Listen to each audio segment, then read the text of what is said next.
गुरदीप बोलिए। माणक जी, मैं बहुत ध्यान से सुन रहा था सारी बात। क्या बातें बोली? साझा कार्यक्रम नहीं है, सीट शेयरिंग नहीं है, यही बोली, और नई पार्टियां छोड़ के जा रही हैं। पहली बात, क्या भारतीय जनता पार्टी ने अपना साझा कार्यक्रम रख दिया है जो एनडीए के घटक के साथ है? क्या देश को मालूम है क्या साझा कार्यक्रम है? क्या ये देश को मालूम है कि जेडीयू कौन सी सीट पर लड़ रही है, आरएलडी कौन सी पे लड़ रही है, या शिंदे ग्रुप कौन सी पे लड़ रहा है, या अजीत पवार ग्रुप कौन से पे लड़ रहा है, या अपना दल कौन से पे लड़ रहा है? क्या बीजेपी ने देश को ये बताया है? अरे आरएलडी ने तो अपनी दोनों सीटें बता दी भाई, कांग्रेस पार्टी के लिए है। आरएलडी ने तो अनाउंस भी कर दी। नहीं, तीसरी बात, पूरी बात मैं, हाँ जी, आरएलडी ने तो अपनी दोनों सीटें अनाउंस भी कर दी। हेलो, आरएलडी ने कर दी, बीजेपी ने अपने पूरा जो उनका पूरा अलग अलग घटक दल के साथ क्या बातचीत हो रही है देश के सामने नहीं रखी। लेकिन हमारा कार्यक्रम मालूम है लोगों को कि बेरोजगारी, महंगाई दो बड़े मुद्दों पर लड़ रहे हैं। आज देश को अगर आप ये नहीं बताएंगे कि राहुल गांधी इन्हीं सवाल को लेकर पूरा यात्रा कर रहे हैं, इसी सवाल को लेकर खड़गे जी हर दूसरे दिन देश में कहीं ना कहीं पब्लिक मीटिंग कर रहे हैं, इसी सवाल को लेकर तेजस्वी ने अभी पूरी यात्रा निकाली है, इन्हीं सवालों को लेकर जो गठबंधन है महाराष्ट्र के अंदर हर दूसरे दिन एक बड़ी पब्लिक मीटिंग कर रहा है, इन्हीं सवालों को लेकर तेलंगाना में लगातार रेवंत रेड्डी और बाकी नेता मीटिंग्स कर रहे हैं। ये भी तो ग्राउंड पे चल रहा है। क्या ये इलेक्शन की तैयारी नहीं है? जस्ट बिकॉज कि कोई चैनल इसको दिखाएगा नहीं, आप लोग बात नहीं करेंगे, इसका मतलब ये नहीं कि तैयारी नहीं हो रही, मुद्दे नहीं है। तीसरी बात मैं कहूंगा, जो फिर से जो हमारे भाई शहजाद पूनावाला ने बोली, मैं उनकी बात पे वापस लाता हूं। उन्होंने बोल दिया छोड़कर जा रहे हैं। बीजेडी का गठबंधन में था हमारे, भारतीय जनता बीजू जनता दल तो कभी नहीं था, वाईएसआरसीपी तो कभी नहीं था, टीडीपी तो कभी नहीं था, अकाली दल तो कभी नहीं था। एक नीतीश कुमार जी छोड़कर गए। वो क्यों छोड़कर गए? पूरा देश उनको जानता है। हमारी कोशिश थी साथ रखने की, लेकिन वो देश के सामने पूरी बात है। लेकिन इनसे फिर मैं ये बात पूछूंगा, उन्होंने मेरी बात पे जवाब देते हुए पूरा लोगों को बोला 100 रुपए का सिलेंडर आप क्यों नहीं सस्ता कर रहे? सिर्फ ये बता दें, प्रधानमंत्री जी के 2-3 वायदे अभी किए ना पिछले इलेक्शन में, राजस्थान में जाके बोले थे शहजाद भाई सबको 450 का सिलेंडर मिलेगा। इलेक्शन खत्म हो गया, बोला केवल उज्ज्वला वालों को मिलेगा। आज 100 रुपए बोल दिया, इलेक्शन खत्म हो जाएंगे। अगर आपकी सरकार फिर से बन गई, देश के दुर्भाग्य से अगर फिर से बन गई, तो फिर से सिलेंडर कहां पहुंचेगा? 2400, 400 पार जो आप बोल रहे हैं वो 2400 पार नजर आएगा। 400 पार आप जो बोल रहे हैं, पेट्रोल 400 पार नजर आएगा। 400 पर आप जो बोल रहे हैं, खाने का तेल 400 पर नजर आएगा। खाने का तेल हो, दाल हो, कोई चीज हो, महंगाई आप कहां लेके जा रहे हैं? बेरोजगारी कहां लेके जा रहे हैं? इस पे सवाल उठना चाहिए। हम जो लगातार रैलीज कर रहे हैं पब्लिक के बीच में, वो भी देश को मालूम होना चाहिए, वो भी आपके चैनलों पे चर्चा शहजाद आपका जवाब दे रहे हैं। क्या तेजस्वी की कोई जो यात्रा निकली उसका कोई प्रभाव नहीं था? देता हूं और मुझे उम्मीद है कि मेरे बीच में कोई नहीं बोलेगा। मैंने पूरी बात सुनी। अब मैं, क्योंकि उन्होंने वादों से और गारंटियों से शुरुआत की बेरोजगारी और रोजगार के विषय में, सुनिए इस बात को। 1 लाख जो सरकारी नौकरियां हैं, जो पद है, वो भरे जाएंगे और वो नौकरियां मिलेंगी आपको। आप कह रहे हैं कि गवर्नमेंट जॉब्स का जो प्रॉमिस था आपका, उस पे सरकार ने, हमारी गवर्नमेंट जॉब का ये प्रॉमिस नहीं था। हमारा था कि हम 1 लाख रोजगार हर साल पैदा करेंगे। रोजगार, ये नहीं कहा था कि सरकार में, हमारी तो इतनी जनसंख्या नहीं है। ये इनके गारंटियों का हाल। वैसे भी कांग्रेस और चाइनीज माल जो बिकता है ना या चोर बाजार में, उसकी कोई वारंटी नहीं होती। कांग्रेस की खुद की वारंटी नहीं है भाई साहब। अब बताइए ना, कांग्रेस की वारंटी नहीं है, इसलिए अशोक चव्हाण से लेकर मिलिंद देओरा तक इनके तमाम नेता असम में बाकी जगहों पर छोड़कर जा रहे हैं। और मैं बताइए कि ममता बनर्जी ने क्या बोला है कि 2 सीट लेना है तो लो, वरना आपकी तो 40 नहीं आने वाली। अब ये उसको क्या बोलते हैं पूछ लीजिए।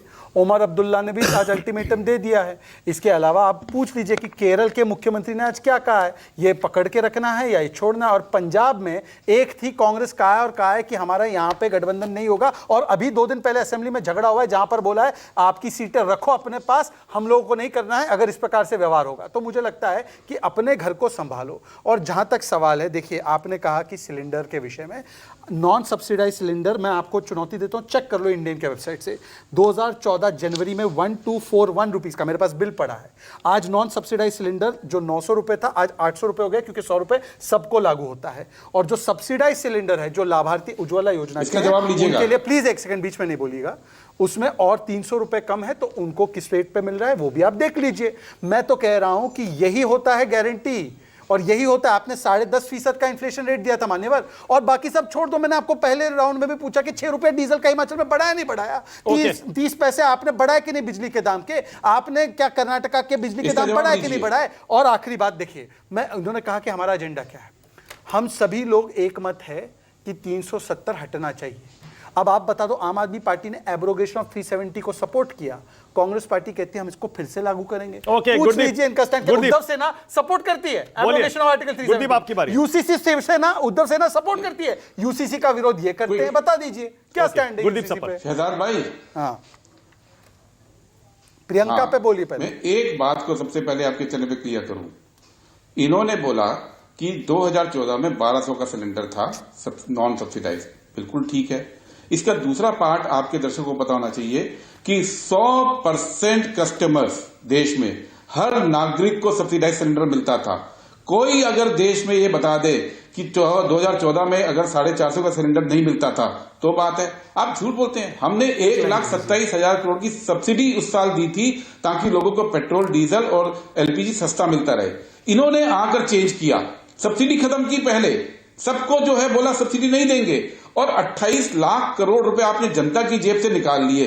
बात सच की बात कीजिए, सिर्फ फिगर्स को घुमा के मत बोलिए। और जहां तक बात है कर्नाटक में गारंटी की, हिमाचल में गारंटी की, आज कर्नाटक में जाके देखिए, आपके लोग तो बहुत सारे एमपीस हैं, 26 एमपीस हैं, उसके बावजूद हमारी सरकार आई है। वहां पे पूछिए युवाओं को 3,000 रुपए मिलना शुरू हुआ कि नहीं हुआ, जो ग्रेजुएट हैं, डिप्लोमा वालों को 1,500 मिलना शुरू हुआ कि नहीं हुआ, पूछिए महिलाओं को फ्री बस यात्रा शुरू हुई कि नहीं हुई। सवाल ये है कि गारंटीज जो होती हैं, हम जो बोलते हैं वो होती हैं। आप कर्नाटक, शहजाद जवाब दे रहे हैं आपका। शहजाद आपकी बारी है। मुझे अच्छा लगा कि गूगल करके देख लीजिए। मुझे अच्छा इस पे काउंटर ले लीजिए, उसके बाद में आप अपनी बात बताइए, बढ़ाइए। गुरदीप सप्पल जी आज है, मुझे अच्छा लगा। 2014 में आप चेक कर लीजिए, 38% कवरेज था एलपीजी का देश में, और ये खुद स्वीकार है कि हमने तो सबको सब्सिडी दे रखी थी। मतलब गुरदीप सप्पल जैसे संपन्न इंसान को भी मिल रही थी, और 38% कवरेज था। आज वो 100% से ज्यादा कवरेज हुई है, गरीबों के पास सिलेंडर पहुंचा और उनको सब्सिडी मिल रही है, और सप्पल जैसे संपन्न लोगों को नहीं मिल रही है। बिल्कुल सही बात। सुन लीजिए 10 सेकंड और। हिमाचल पे सप्पल जी 10 सेकंड, आप मेरे सीनियर भी रहे। मैं आपसे पूछ रहा हूं, हिमाचल में वादा 1 लाख सरकारी नौकरी का, सुक्खू का बयान नहीं दे सकते। प्रियंका गलत या सुक्खू गलत? Okay Gurdeep, over to you. देखिए, सिलेंडर की जो रिफिल की बात है, इनको मालूम ही नहीं है कि ये जो थोड़ा बहुत हम तो देते थे 1,27,000 करोड़ की सब्सिडी, ये लास्ट ईयर कम करके ले आए 4,000 करोड़ रुपए, और इस साल के बजट में 75% सब्सिडी छीन ली। तो जिन गरीबों की ये शहजाद बात कर रहे हैं हमारे भाई, उन गरीबों से 75% सब्सिडी कम कर दी कवरेज। ये इन्हीं का डाटा है ना, बजट का, मेरा डाटा नहीं है। क्यों कर दी? अगर वो गरीब इतने ही उनको जरूरी था सब्सिडी देना, तो आपने उनसे भी छीन ली इस बजट के अंदर। -75% आपकी सब्सिडी ड्रॉप है एलपीजी के ऊपर इस साल बजट के अंदर। आपको ये नहीं याद? नौकरी की बात है, हम तो कह रहे हैं हम नौकरी सरकारी दे रहे हैं। सिर्फ हिमाचल नहीं, हिमाचल में हमने क्लियर बोला है 1 लाख नौकरियों का सृजन कर रहे हैं। सृजन करेंगे तभी देंगे ना नौकरी, बिना सृजन किए तो देंगे नहीं। आपने अरे सरकारी नौकरी में क्या सृजन होता है भाई? सरकारी नौकरी के विभाग अनुसार डिपार्टमेंट होते हैं, आप सृजन नहीं कर सकते। और सुक्कू का बयान भी बता दीजिए साथ में कि तेलंगाना सरकार में, देखिए मुझे बोलने दीजिए, तेलंगाना सरकार के अंदर पिछले 3 महीने में 30,000 लोगों को नौकरी दे देगी सरकारी। ये बात क्यों नहीं बताएंगे आप? जब हम आए हैं सरकारी नौकरी देना शुरू किया है, और इसीलिए मैं वापस मुद्दे पर ला रहा हूं। हम एलपीजी पर काफी डिबेट कर चुके हैं। सरकारी नौकरी का कोई सृजन नहीं होता, और सीएम ने बोला है जो वो गुरदीप सप्पल को पता है, सीएम को नहीं पता। वाह, ओके संजय जी।